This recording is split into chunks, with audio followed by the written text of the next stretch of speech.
Hello and welcome to Dixon Cox with me, Nick Dixon, and Paul Cox. And this is the closest thing you'll find to the now defunct GB News Show headliners because we go through the week's news in a light-hearted fashion with some weirdly serious moments. And that's Dixon Cox. And first, Paul, how are you doing? I'm okay, thanks, Nick. I'll give a weather update. It's Scorchio, Nick. It's bloody lovely here in climate change land. I'm loving it, loving it, loving it. Yeah, we're also doing weather reports now, so we're a lot Oh, like I think it's important, Nick. At the beginning, this is yeah, what I mean. To be honest, this is what most people tune in. In fact, a lot of people tune in for this. I probably should leave it to the end.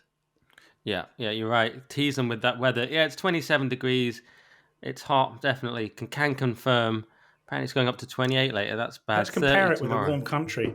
It's warmer than Jamaica.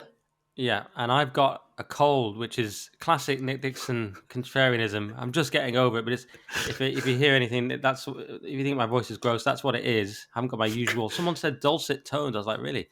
But not Nice. today. Today it's a summer cold. Only I could get. After our show ended, my whole body just collapsed and said, "Okay, that's 3.5 years of no break," and then now it's allowed to just freak out, something like that. Anyway, enough about our health, guys, and the weather, because we have so many stories to get through. Today, we're going to talk about the Casey report and, of course, the national inquiry into the rape gangs, which now Labour have said they do want after saying it was a far right bandwagon. We're going to talk about the abortion bill that's gone through. I don't know what they're calling it exactly. They're calling it decriminalising abortion, but we'll go into why that's a euphemism and all politicians are evil. And we might get onto the Israel-Iran war. I have to confess, it's one of the few areas where I'm not an expert. Luckily, Paul is, though, so Yeah, we'll be naturally. getting into all the serial numbers of the planes and all the details in the nerdish detail. We might get onto that. And some of this might be in the paywall, in which case go to nickdixon.net, where all your questions will be answered about life. And it's £5 a month. And you get my full interviews with all my guests, people like Carl Benjamin. Oh, we just had Josh Firm from Lotus Eaters. People are loving that one. Charlie Downs, Jess Gill, Stephen Wolf, so many more, all on nickdixon.net. The full version of this podcast with the brilliant Paul Cox is right here, and a whole bonus podcast me and Paul do every week where we just go off-piste and we talk about live questions and sometimes just slagging people off behind a paywall. And if you want to know about headliners, we go through the whole reflection on the whole 3.5 years on there, and that's a very Wicked. popular episode. So all on nickdixon.net. All right, that's a long intro, so let's crack on before we get all the comments saying podcast starts at 4:12.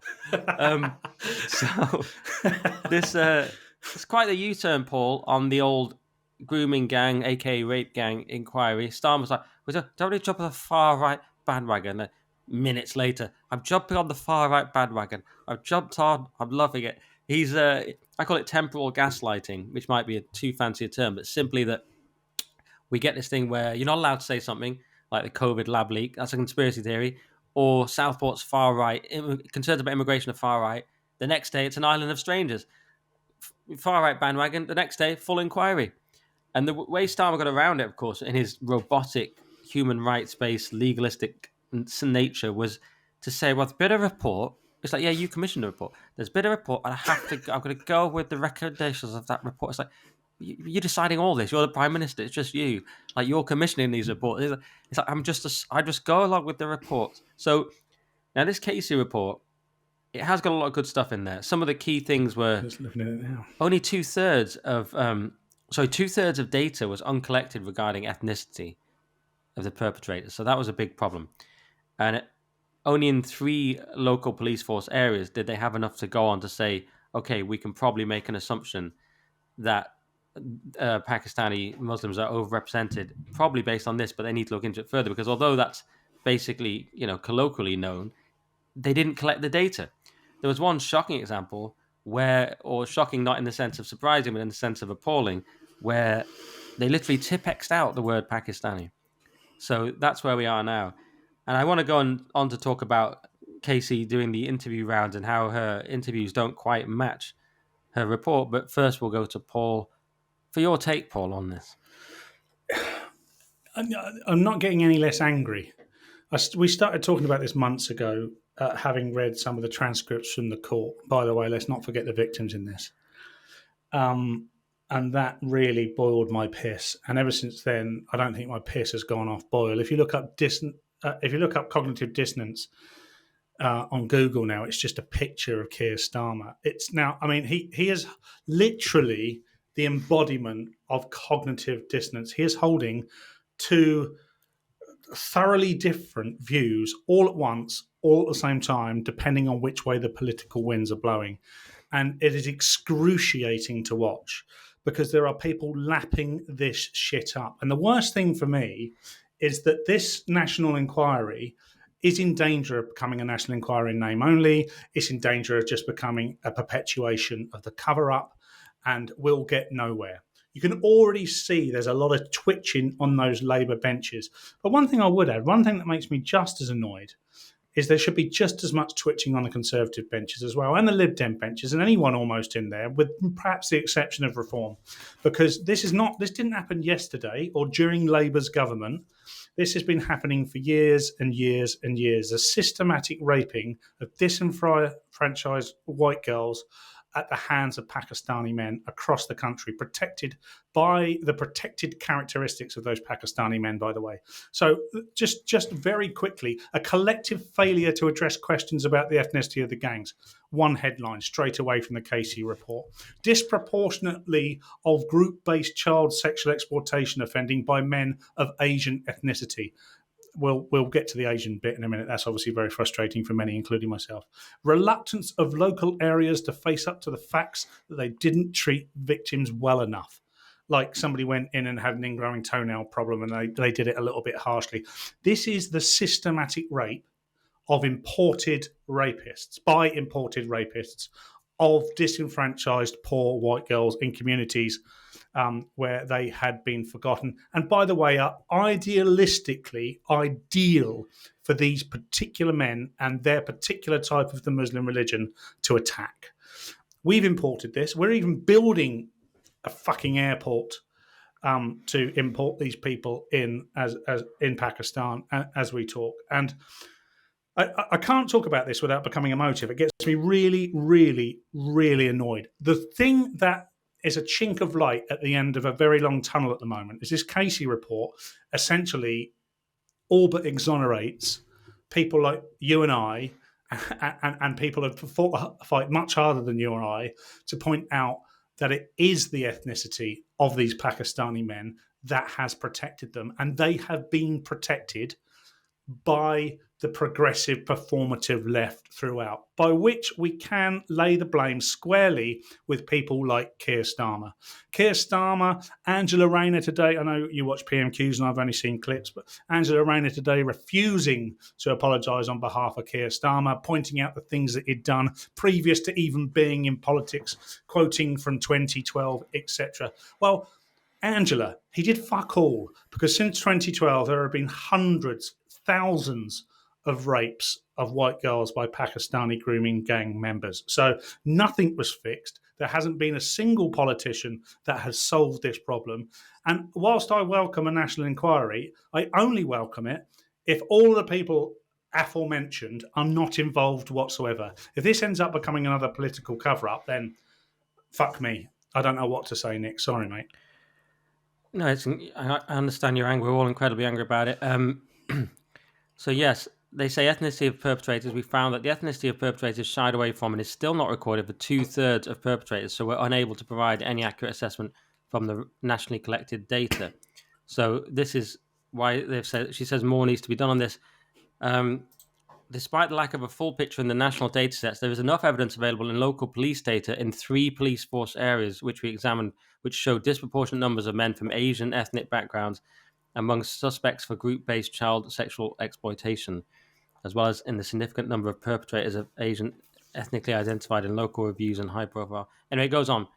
But the point is, she's saying we've got enough data in these 3 areas to say, well, this is probably what's happening. But because the data hasn't been collected, and who knows, deliberately or not, I mean, if people are Tipp-Exing things out, it may be deliberate. There's not enough data even collected to know to say the obvious. Well, that's deliberate in itself, isn't it? Well, yeah. The obfuscation of data. You'd assume. I mean, in many cases it may be, if people are literally Tipp-Exing it out, which Casey has confirmed. Yeah, what was really weird to me, though, as an additional thing was, I ended up saying on Twitter, Casey's position in various interviews appears to be, it's bad that they covered up the fact these crimes were largely committed by Pakistani Muslims, because that has allowed people to spread the idea that these crimes were largely committed by Pakistani Muslims. That's really was her position, because she was going around saying, now, of course, it's good that she's done the report. And, Yeah. we'll talk about maybe in a minute about whether it will be enough, whether it will be thorough, whether they'll allow people to get away with it. But she's been going around on things like the news agents with Lewis Goodall saying, all of this is a gift to racists. She went on Sophie Ridge and said, this is giving ammunition to bad people. I'm like, no, if you're Tipexing out the word Pakistani, you are the bad person. You're covering up crimes for some obscure ideological reason. Well, not obscure, it was clearly an ideological reason, but an absurd reason. And thinking, because I don't want to give ammunition to bad people like Tommy Robinson. It's like, no, you are the bad person. So she's still, for all her report, in my mind, she still hasn't completely grasped it, because she's going around saying, do you know what the worst thing is? That this just gives ammunition to the EDL. No, the worst thing is what you're doing. It's covering it up. It's Tipexing out. That's the worst thing. The worst thing is your belief that you're doing something good for community relations, that essentially being called racist or even being racist is worse than child rape and torture, which it's not, you freaks. That's the problem. Absolutely. And she still didn't quite grasp it, incredibly. And your tweet on that yesterday, I think, may have subconsciously, informed my tweet, which I said, quick reminder for those unsure, the bad people are the ones doing the raping, not the people noticing the people who are doing the raping. Hope that clears it up. And Yes, well, that's 6,000-7,000 likes on that. But that's because Casey has, I think, starting to let us. Luckily, the report came out before she went and did the media rounds, because her media rounds would have undermined the report. The report will stand the test of time. And she feels, because of her political disposition, and this is the fucking thing that winds me up more than anything, people's politics are being played into this. This is the systematic raping of disenfranchised white girls in poor communities all across the country. People that had it difficult anyway, incredibly difficult life situations, they are being raped by a group of rapists that we have imported, largely by these politicians, by the way. These politicians then write a report and then involve their politics in the rhetoric about the report. Casey lets herself down when she does that. And going on, things like Mateless's podcast and talking horseshit about it just plays back in, because they're playing to their own gallery again. You are just going to have to park your politics, park your ego.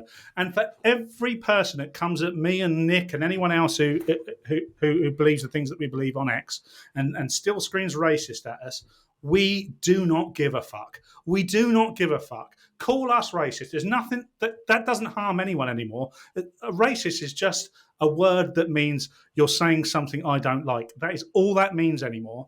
No one is saying there is no racism, okay? But just for 1 minute, park the bullshit and allow the facts to speak for themselves. Because if we don't allow the facts to speak for themselves, we are going to end up in this position again. And what this position again means is more raping.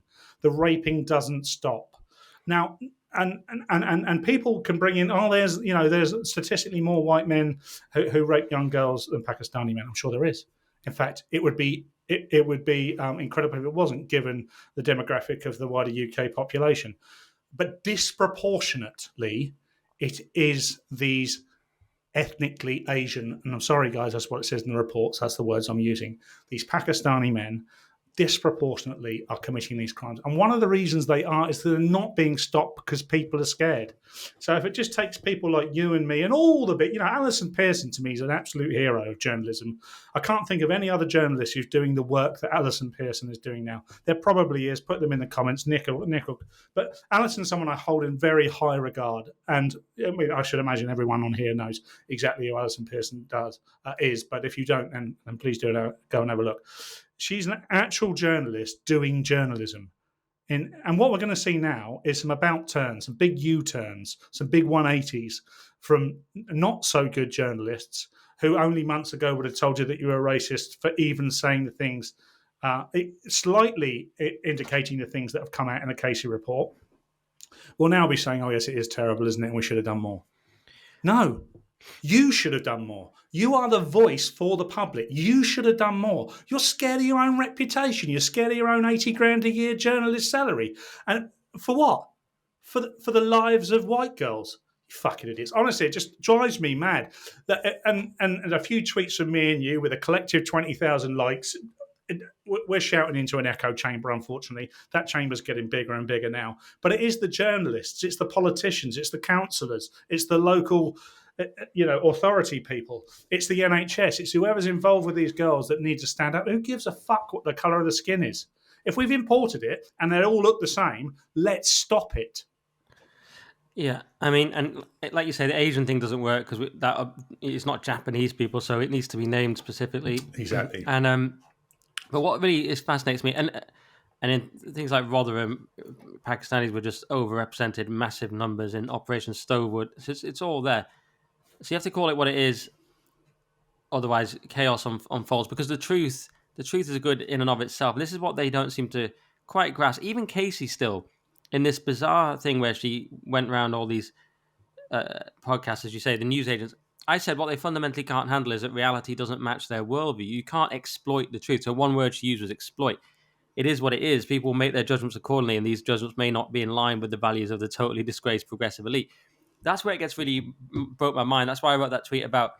She's saying if you cover up the truth like this, you'll just let people speculate. But what they're speculating on is correct. So reality. So I think it was Larry Elder had this term like the facts are racist. Like sometimes reality is just racist. So what are you going to do? They're like, oh, but you're letting these bad people spread the idea that this is Pakistani Muslims. Right, but the data will show that it is, won't it? It's like, yes, but we don't want to let. So you're annoyed at them for telling the truth. It's like basically your worldview doesn't work because sometimes the facts just go completely. In fact, when it comes to the current progressive worldview, the facts pretty much always go against it. But this is one of the most flagrant examples, perhaps the most flagrant example.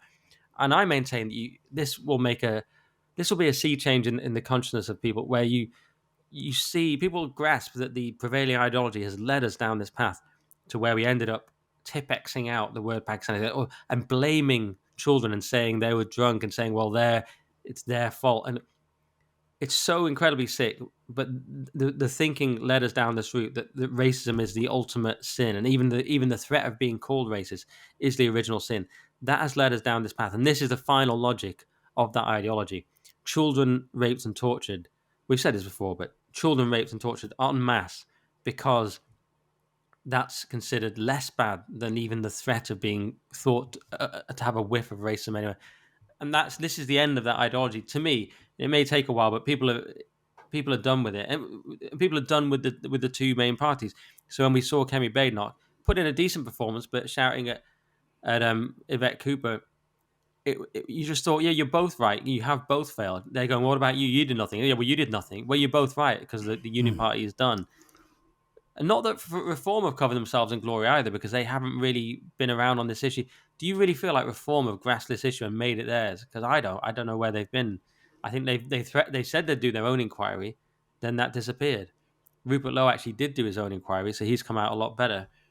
But I don't think Reform. I mean, I know it shouldn't be just a political football, obviously, but this is ground they could have staked out genuinely. But they've dropped the ball yet again. If you ask me, it's just another thing that came into my mind. But anyway, I ranted about a couple of different topics there. Anything else to say on it, Paul? We have to collectively, right, centre, left, find some common ground on this. We have to. And then we can leave those on the peripheries to fight it out amongst themselves. We need the large collective to come together on this in order to prevent it happening again. I don't care what it is we have to do. I don't care how racist it might seem. I don't care how many white people are implicated. I don't care about the colour of the skin. I don't care about where they came from. I don't care what the cultural differences are. All I know is that raping kids is bad. And we cannot stand back and continue to watch it happen to win a political battle in Parliament or on X or in a debating chamber to look good for likes, to prove that we're better people than the other people. We have to come together. If you are Owen Jones and you're on the far left of politics and you are schizophrenic about your views on this, as has been proven in clips that were shared yesterday, you need to stay out of the debate. You are not welcome in the debate. you've got to stay out because you are so ideologically disposed to not understand the truth and not protect those children that you need to stay out. And that goes for even people on the far right as well. And I don't think we define the far right very well at all, if at all well. And there are people that will inevitably be entirely racist and just want this to be Muslim men so they can bash Muslim men. I accept that. You can stay out of the debate as well. But let's not forget that the vast majority of people should understand as adults that the exploitation and sexual assault and murder of children is bad. And if it's being done and you are turning a blind eye because you and your Ponzi ways of life don't allow you to point the truth out in case it looks bad on you, then you've got to stay out of the debate as well. We've got to eradicate fucking idiots from this so we can save children, and then we can let them back in and they can discuss stupid things like net zero. I like Ponzi ways of life, but it's actually a little worse than you even said, Paul, because it isn't actually quite good enough to say whoever's doing it, let's deal with them. Obviously, that's true, but actually, no, there is a race hate element. There is a religious hatred element where white girls are not seen as fully human by these people. And that is, so it's actually not quite the case where you can go, whoever's doing it, it's the same, it's just as bad. Actually, because there is that extra element, it's highly relevant who's doing it. Yeah, they're being protected as well, Nick. Yeah, because they'll be protected. And also, some people have tweeted, why is the rest of the community not come out and said more about it? Well, it's called in-group preference. There's a very strong in-group preference. We don't really have... Strangely, white Europeans are the one group that has it less than everyone else, which has some benefits and some big drawbacks. But basically every group behaves like this. They defend their own group at all costs. And that's what you're seeing. And so the problem with that is you stick that into a multicultural Britain, and actually we're not going to behave like that. We're going to say, well, we want justice. But other groups are going to say, close ranks, don't grass, this is our group. We've seen it. Big difference. This is why we are where we are. This is why every independent Muslim MP is fighting against this. It exposes their community. And it's why Labour have been sympathetic towards that pushback, because they want that community to vote for them. And the idea that to win votes at the expense of children's lives is something that exists in national level politics, let alone local level politics. To me, it just makes me feel physically sick. I've got nothing to, we're not allowed to be violent, and rightly so. We're not allowed to endorse violence, and rightly so. But if we were allowed a day off from all of those laws, I'd like to get all of those people in a room and do something very nasty to them. You want a purge day? Well, and that's satirical content, by the way. Yeah, I don't know what we're allowed to say on YouTube these days. I mean, yeah, some people are even calling it rapes for votes regarding what you're saying. Of course, I mean, and it's very cynical, but that's what's happened. Prove us wrong. Yeah. So, and a couple of extra points. One, how weird is it? So, yes, it's obviously it wouldn't be great if there's someone going, I really hope this is a different group so that I can pin it on a different group that I don't like. That's weird, okay? And that's obviously why people have the term racism. But you know what's also really weird, and actually weirder, is desperately wanting it to be your own group. Like Casey's made a remark on one of these interviews where she said, well, people, they wanted to go along with this data, and actually the Home Office data was even wrong, and they were quite keen to go along with it because they wanted it to be that. And you're thinking, how weird is it that you're a white person in Britain, like desperate, like I hope this is white people because we're scum. That is really weird as well, by the way. That's incredibly weird. And that's where the modern liberal is. They're like, oh, we're just going. And here's an example. So Sheila Fogarty put out this post, and she said, hang on, my Twitter's being weird. She said, nobody denies the Pakistani heritage facts of some gangs. Nobody. I just want to know why this group above all enrages you. Priests, sport coaches, scouts, teachers, not so much. I mean, we can get into that if you want. And one reason, of course, is that we've imported an unnecessary problem, which is very different from the inevitable percentage of crime that all societies have. There's a difference when you import a group that particularly hates your native group and starts raping and torturing them. There is a difference, actually. But so that I can answer that easily. But the nobody denies fact, well, they have denied it, Sheila, consistently. So Kevin Maguire from 2023, September 29th, says the Home Office's own research concluded offenders were mainly from white backgrounds, yet the Home Secretary and PM's advisors peddled racist lies. Braverman's claim about ethnicity of groom gangs was false regulator rules. So this was him attacking Suella Braverman at the time. Now, this has been proved wrong because the Home Office data was inadequate and was vague and sketchy. And it's like, So you've gone off that data. Yeah, they need to be He's on gone from that data, I suppose, but that data itself was questionable. they need to be questioned, a lot of these people, on why that's the case. Fogarty there is I'm going to give her the benefit of the doubt, right? She's either very stupid, therefore she can have the benefit of the doubt, or she's deliberately deflecting. She's saying, look over there, it's a racism. Loads of people. Why are you giving the benefit of the doubt? But for just that? because I don't want to get sued. Right.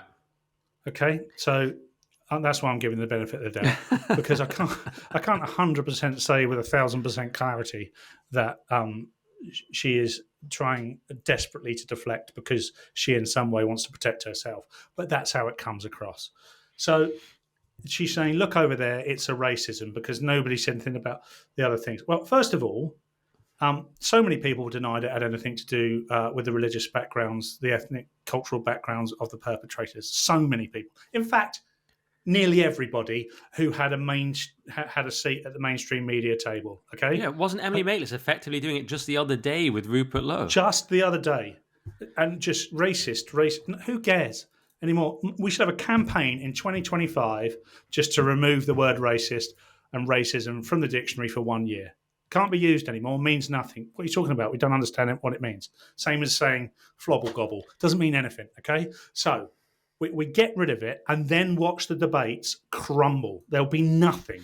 They will have to it'd be like they'll have to look into a mirror and debate themselves because it'll all be gone. It will all be gone.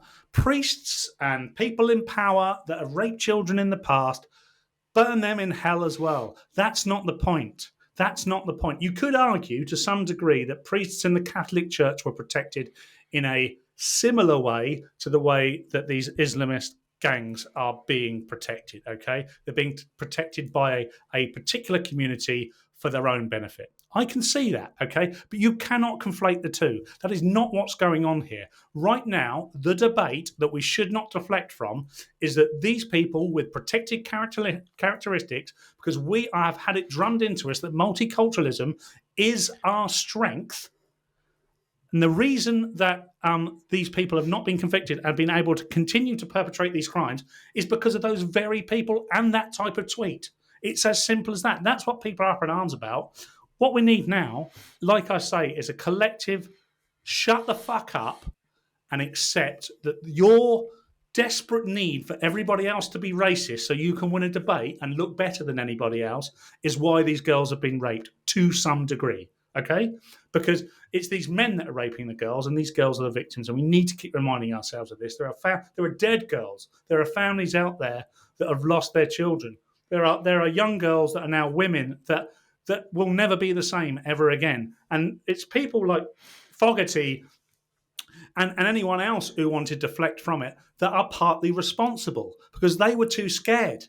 You are scared, Fogarty. You are absolutely fearful of the backlash that might come your way if for 1 minute you told the truth on the race, religion, and cultural background of the people committing the crime. Now, I couldn't give a fuck. I could not care for anybody who's protecting themselves over these girls. Just by saying the things I'm saying, I could get in all sorts of bother, or I would have done before the Casey report came out. And Casey's going around now trying to cover her ass because the cat's out the bag.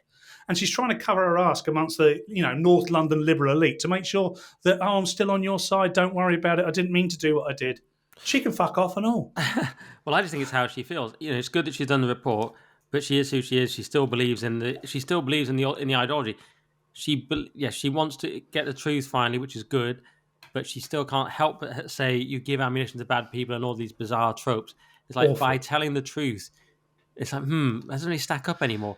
And one person it just wouldn't happen with any other crime. No, of course. One person that came out particularly badly was Nick Lowell, who I've been pretty easy on, even though they did a hit piece against me. Partly because you don't know, they seem very protected, this group. He seems to get away with an awful lot, and you wonder, who am I speaking to when I speak to these people? But he has hope, not hate, of course. And he said the decision by the government to initiate an inquiry about on-street grooming gangs is the right one and should have been taken years ago. And he goes on, the victims win it, and all blah, blah. But this has 1,000 quote tweets of just the most visceral hatred that I've seen. He's turned off replies, of course, so they're all quote tweets. And there's a community note saying in 2023, Nick Lowell said Home Secretary Suella Braverman, by singling out British Pakistani men when child sexual abuse is not confined to a specific ethnic group, irresponsibly stirs up hate. Nick is responsible for those speaking about grooming gangs being called racist. That's just a community note that's been added. So I've never seen so much hate. So talking about hope not hate, I've never seen so much hate as on the quote tweets of that, because people are so done with it. One thing just to quickly cover is whether it will actually be the inquiry that people want.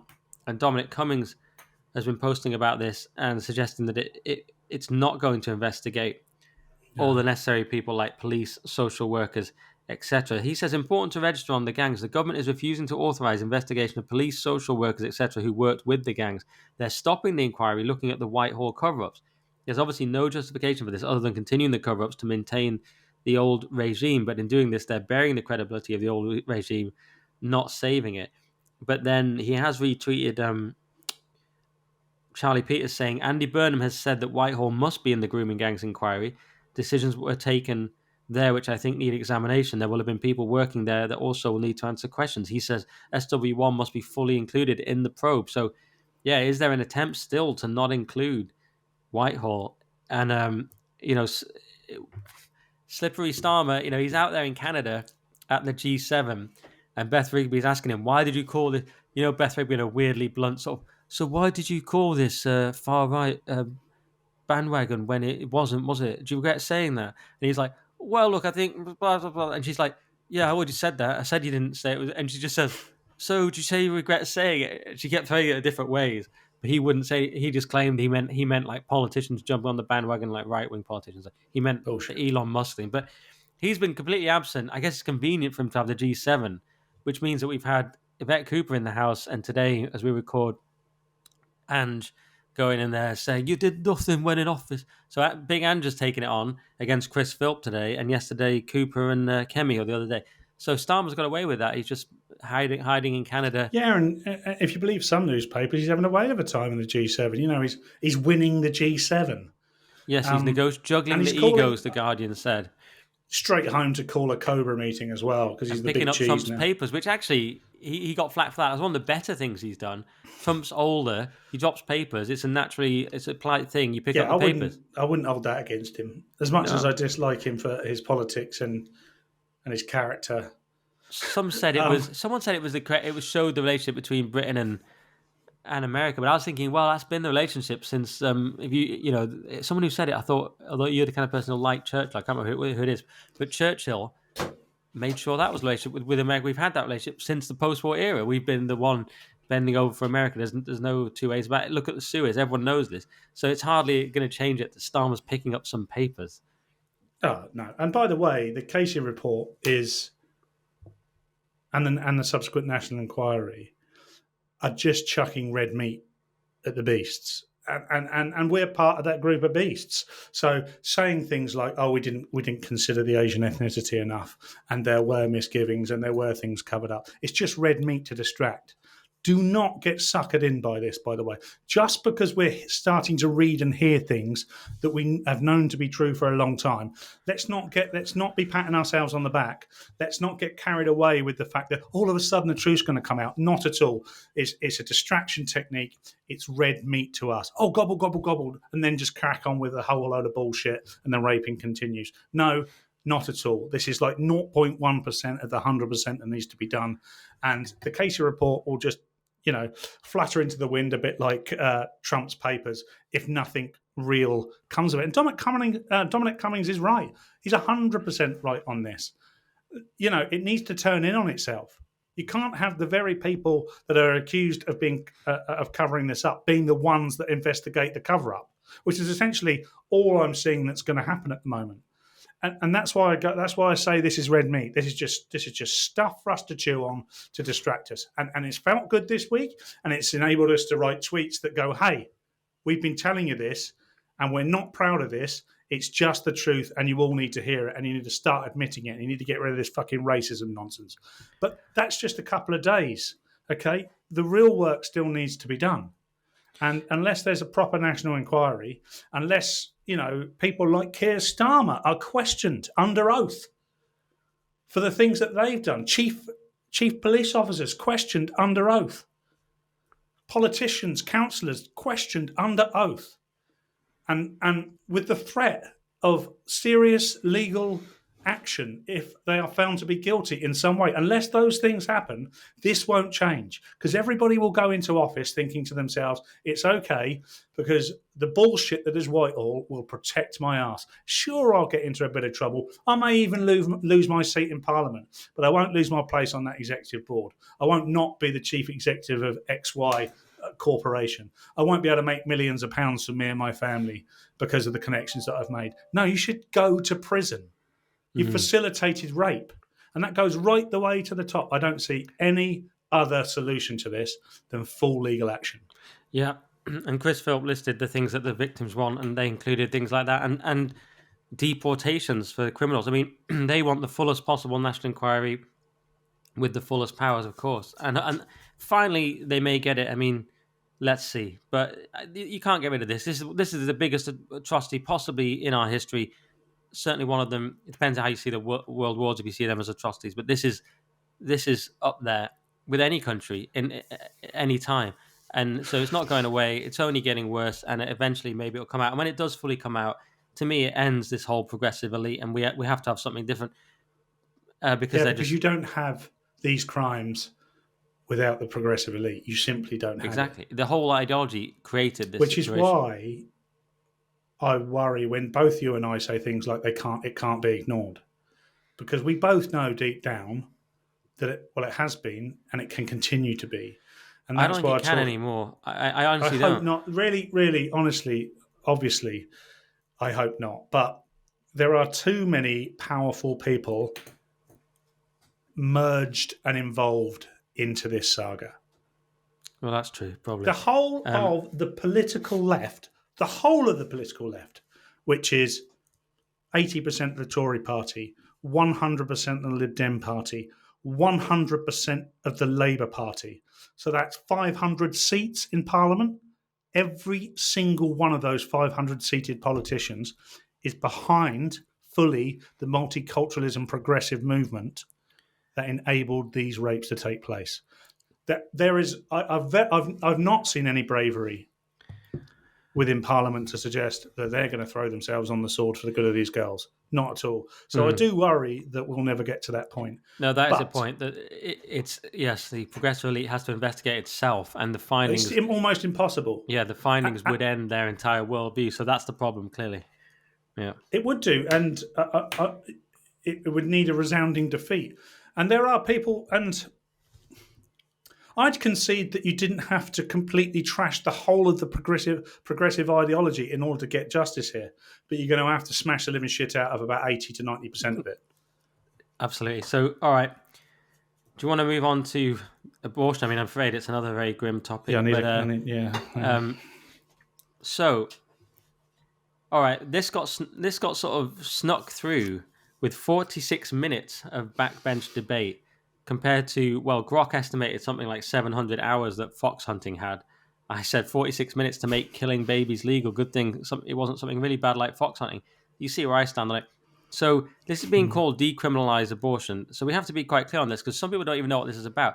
I sensed this was going to go through because I know people who are sort of pro-life campaigners, and they said, oh yeah, this is going to go through up to birth.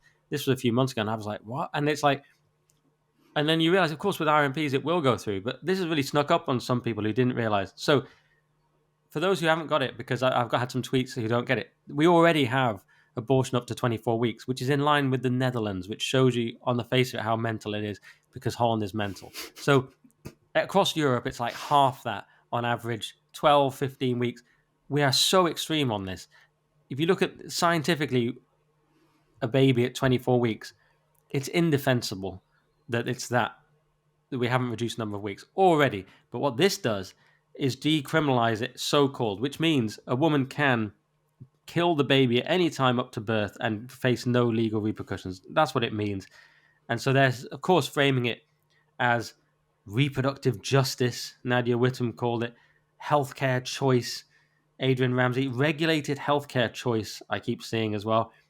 These are all euphemisms for killing a baby. I'm so sorry. That's what they are. But this was voted 379 to 137. and 4 Tories voted for it. 8 voted for it, but 4 of them also voted against, which is a way of abstaining, which is weird enough as it is. But that means that 4 officially voted for it. Laura Trott was one of them. Kit Malthouse. I need to remember the other 2. So these are not Tories, these are not Conservatives, and they should be kicked out of the party. But of course, all the Greens and the Lib Dems, Ed Davey, inevitably most of Labour. 4 Reform MPs voted against it. Farage wasn't there. I don't know where he was. And some people are hammering him for that. But Rupert Lowe also wasn't there. So maybe there was a reason. They snuck it through. Maybe they weren't aware it was even happening. Who knows? They've sort of got this through. Now, if you don't know where you stand on it, The Guardian likes it. So that should give you some idea. MPs vote to decriminalise abortion and step forward for reproductive rights, they call it. They call it the biggest step forward in reproductive rights in almost 60 years. The right to kill a baby up to the time it's born. I mean, I don't even know where to begin with that. But Paul, am I wrong? Am I too extreme on this? Well, let's start right at the beginning. So up until, well, still the case, because that was an MP vote yesterday, so it's not been cast into law. It's not gone through the House of Lords, etc., etc. So essentially, what they overwhelmingly voted for yesterday was to decriminalise the woman. So the woman who would be aborting the baby could no longer be arrested. And by the way, the numbers of them being arrested were incredibly low. Right. Could no longer be arrested and prosecuted for murder. However, what hasn't changed, reading between the lines and understanding the law, and all I've done is read articles online, BBC amongst them, is that the medical practitioners involved, the boyfriends, the husbands, the mothers, the sisters, the brothers, anybody assisting the woman can still be prosecuted. So if you took your partner to a doctor at 28 weeks, 30 weeks, whatever, and aborted the baby, the woman could no longer be prosecuted, so she's well protected by the law, should that pass into law. But the boyfriend, the doctor, could be. So it doesn't decriminalise it, first of all, would be my point. However, you and I have had a discussion on abortion before, and you're not for abortion at any point in time, whereas I'm... Well, hang on. I'm also a realist, though. I've said, what's wrong with having it in line with Europe? Yeah. What's wrong with having... Fair enough, good clarification. What's wrong with having a more reasonable number of weeks? I haven't gone around... philosophically, it might be conception, as Christopher Hitchens said, but I haven't gone around saying completely ban it. I've said let's at least get in line with Europe. Not on most things, but on this. Yeah, fair enough. But beyond 24 weeks, you've got essentially, there are babies born at 24 weeks. There are babies born at 30 weeks for sure. Premature, 10 weeks premature. And, it's a hard start to their life. It's hard for everybody involved. But that's a fully formed human being, pretty much, and with modern science can be kept alive and go on to live a healthy and productive life. So it does creep into the realms of murder, which is a strong word, but it's the right word on the basis that if you've got a living human being and you take their life without their consent, not that anyone consents to having their life. Very rarely do they have their consent to taking their own life, but it's considered murder. And at that end of the second/third trimester of a pregnancy, it's a very serious situation for the child. And that seems to be forgotten a bit in this. And where does it end is what I would say. Now, I'm supportive of abortion, and I'm supportive of abortion 12, 20 weeks perhaps, for a number of reasons which I won't go into now, not on the basis that I don't want to discuss. It's just it would go on forever, and that's not what the debate about. The debate is about whether we should decriminalise abortion after 24 weeks and therefore essentially allow abortion up to birth. And if you do that, where does it end? Would be the question. People could say that's an incredible over-exaggeration, and this is two men discussing this. What do men have to do with the birth of a child? I've heard that one. Well, a lot of the people being killed are male babies. How about that for a start? I know. At least 50% of them. We're not at being least. killed. I mean, this what's it got to do with men? Well, it's about the propagation of the human species. It's about societal norms around murdering babies, and it's about actual men being killed. So I think quite a lot, actually. We've got quite a lot to do with it. And you have to, I think, provide the reasons why it would be valid to do so. Now, if you get to week 33 and you fall out with your boyfriend and he leaves you, and you want to get back at him, or you just don't want the baby anymore, I'm not sure that's a valid reason to abort a baby at 30 weeks, let's say. If you're in week 6 and you've discovered that your baby, you've discovered you're pregnant and you've been raped, have an abortion. If you're at week, I'm just putting weeks out there now. If you're at week 12 and you've discovered that your baby has got life-changing conditions, syndromes, that will mean your baby will have a very difficult life and will require the NHS to support them, and you will be a carer for the rest of your life. Abort if that's what you want to do for you and your family. I would thoroughly support that. If there are a number of reasons up to that point, okay, which I would accept, that's absolutely fine. An unwanted pregnancy, even at 6 weeks, okay. I'm not against that. And in the large part, almost the whole part, your body, your choice is something I can support. It's when it gets to 24 weeks plus, and you've got essentially no longer just a fetus, you've got a human body in your uterus, and you are making decisions that you just don't want it anymore. It's week 30, you just don't want it anymore. There are reasons why those laws were in place in the first place. It becomes a moral decision, though, which I'm glad it was. Which I'm glad it was a free vote yesterday, because it did enable people to at least share their free views. Now, I disagreed, I think, with the vast majority of them, but I still find it incredibly difficult because ostensibly I do think we should protect the rights for women to have abortion. It's just when it gets to such a point, it does become murder. And I know you agree with me, Nick. It's just I think there's a lot more nuance to this. Well, I agree with the last part. Yeah, the other part's the shocking part on this podcast. You're such a lib, but that's okay. I guess it's I am on this. I've read a soul search because, yeah. But I'm happy with that. I've never come on here and lied about my views, and I never will. No, well, I mean, I'm totally against. Yeah, it's true. I'm totally against abortion, but I'm also, like I say, a realist. Where I would say, let's just reduce the number of weeks, and I don't know. We get into it, but yeah, I was gonna. Yeah, Well, this is the point. I mean, we can. I was going to go into the Jacob Rees-Mogg point, where he was, when people said even in cases of rape, would you be against it? He said, "I'm afraid so," and that was gutsy to stick with it. I differ on that as well, where I wouldn't have the heart to say that, even if philosophically there's no way that a murder can make up for a rape and be. There's no way that can be. Adding a second crime sort of absolves the first, but I'm also a realist. And I wouldn't have the heart in reality to say to a woman, of course you have to have it. And that, again, that's why I say, although Christopher Hitchens had a fascinating thing on this. He said, if we see a woman kicked in the stomach, who is not repulsed? And then upon finding out she was pregnant, who would not be more repulsed by that? And who would say it's just because that makes it worse for the woman? He said, no, we have an inherent reverence for life.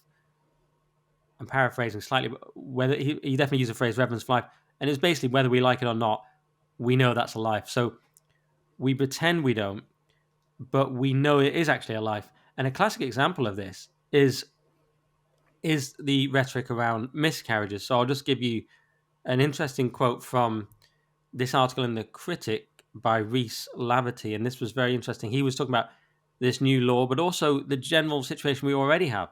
He says our abortion confusion goes back yet further. Last year, the government expanded its baby loss certificate scheme, which allows all UK parents who have ever experienced a miscarriage prior to 24 weeks gestation to receive a certificate in memory of your baby. Okay? Miscarriages after 24 weeks are counted as stillbirth. The reason the scheme stops at this point is because 24 weeks is the UK abortion limit.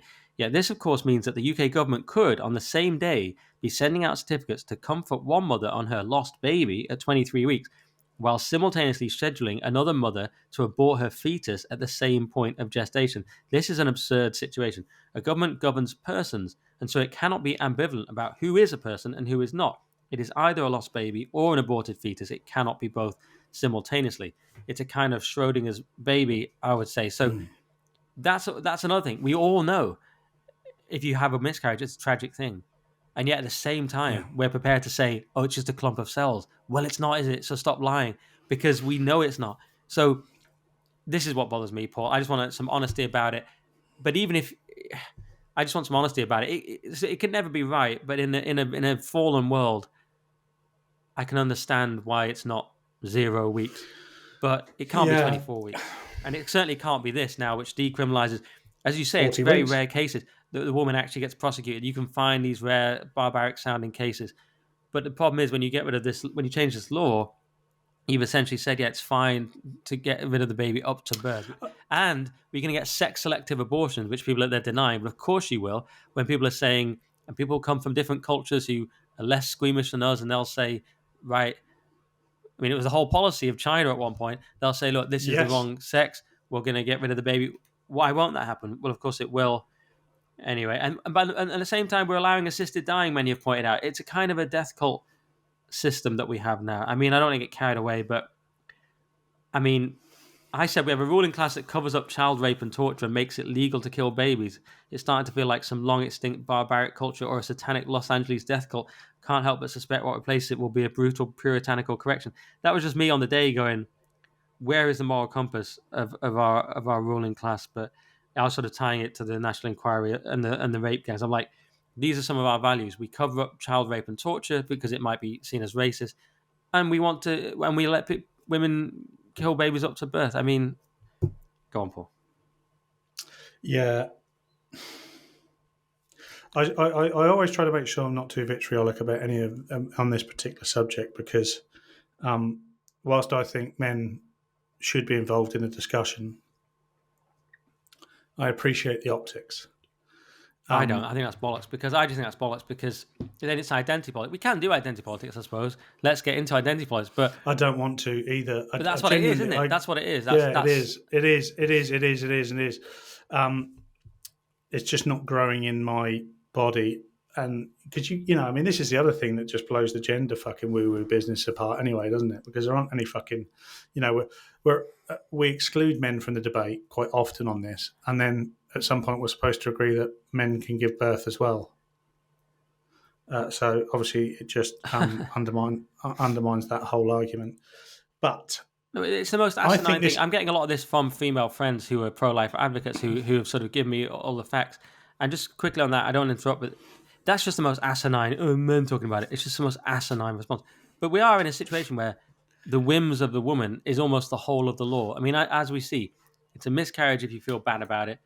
It's a fetus if you feel good about doing it. It's completely down to the whims of the. It can't be down to the subjective whims of the individual woman. There must be some morality and some law. Well, yes. I mean, it's difficult to argue against that, because the argument against that would only be men have no say. And what about the men doctors that you want to undertake the abortion for? Well, it's the radical subjectivity, postmodern sort of subjectivity that's baked into so many of our procedures. I would still go back to my original point that I don't think it changes the law. I know it hasn't changed the law yet, and this was just a vote in Parliament, and there was a process that had to take place. But if you can still prosecute the medical staff and anybody else who is involved in the abortion, but you can't prosecute the woman, it sounds to me like, okay, the woman will get off legally scot-free, no problem. The baby's still gone, but probably everybody else involved will be arrested and prosecuted in rare cases. So it hasn't changed the law. All that has changed is women are exempt from the law. So is that right? What else should women be exempt from? Should they be exempt from all laws? Yeah, it's are women different to men? Because we're told women aren't different to men. The same people that will argue for abortion up to 40 weeks will argue that men and women are equal. It's schizophrenic. So whilst I'm okay with abortion up to, I guess its original point, just for the purposes of this debate.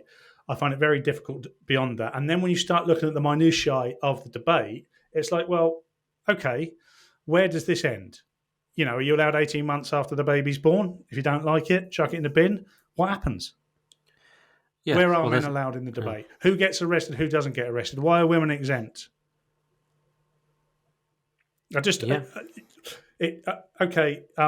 very easy if you're an MP to sit in Parliament and do what you think is right. Okay, have you considered what happens with the fallout? It's a bit like assisted dying. Assisted dying has not stood up beyond the parliamentary vote. It'll be interesting to see if this does. Yeah, you're right. It might not go through, though. Knowing our House of Lords, probably will. It's taking a few emotive outlier cases, which you can always do. You can always find horrible cases. You can't make law like that. But it's a disturbing trend to me. But we've gone over it now. I'll just end on one thing that's borderline a little more lighthearted. George, even though it's sort of not, George Galloway says, having voted for infanticide tonight by a huge majority, our Parliament may later this week vote for assisted suicide in pods.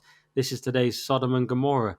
I said, I stand with Check's Notes, George Galloway. So I saw that tweet. That's very funny. That's where we are now. Very funny.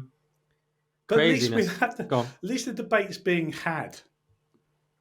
I mean, on a podcast like this, it's being had. I'm not sure it's being. I think carte blanche accepted on, I don't know if they've got a This Is Abortion podcast. The rest is abortion. I don't know. They probably do. Yeah. There's something that Lineker and Rory Stewart are involved with, I'm sure, that's called, the rest is abortion. Yeah, you're worried about having your say as a man, but Rory Stewart's not going to shut up on any topic, Paul, so no, exactly. You may as well plow on. I say I'm not on a personal level worried about having my say as a man. I'm thinking about this existentially. And the answer is always yes, we should have a say, by the way. There is no sort of devil's advocate in my mind at all on this. You're also a man's the father, and the baby might be male. The idea that men don't get a say is one of the most insane things I've ever heard. So indispensable, sort of low-level feminist garbage, just utter garbage. Sorry. No, don't apologise, Nick. Don't apologise people at all. Say... This is Dixon Cox. Well, when people say, men talking about... do women ever stop talking about the problems with men? Do they ever stop talking about how evil we all are and toxic? Does Caitlin Moran ever stop doing columns about what men need to do? I tell you, if Caitlin Moran and all other middle-class journalist women stop commenting on what men are like and need to do and should be, maybe we can talk. Maybe we can talk at that point. If women totally stop talking about men forever, we could maybe talk about it. I'd open, if in return we're allowed to have the debate on masculinity properly, where we accept that masculinity is of great benefit to our society. Yes. Then I'd also be happy. If all women say that every day, men are the best, we pledge allegiance to men and the patriarchy, and we can talk. Yeah, it's just bollocks. But anyway, that's that. It's too hot in here. I should have put my fan on. It's ridiculous. And we're discussing... It is warm. I've got my fan on. It is warm. Difficult topics. And so let's end it there. We've done an hour. Thank you very much, everyone. So it was very serious this week. Wasn't the usual... Because it wasn't any appropriate times to make jokes. It's probably the most serious one we've ever done. Yeah, but, that's the state of the world as we stand, isn't it? Yeah. We can make it light and... But maybe go to the paywall section. We'll do jokes about war. Yeah, we're heading in Dixon Cox After Dark. For those who have paid, we're going to be. That's not a thing, by the way. It's not called After Dark, but we're going to talk about Iran and Israel. Classic bands. So let's have a crack at that in the paywall. Thank you so much to all the YouTube people. Please like and subscribe, and thanks for listening. If you're on Podbean and the apps. And thank you very much, Paul. Go to @PaulCoxComedy for all Paul's stuff. Epic Comedy is his comedy nights. And we'll see the rest of you on nickdixon.net. And goodbye.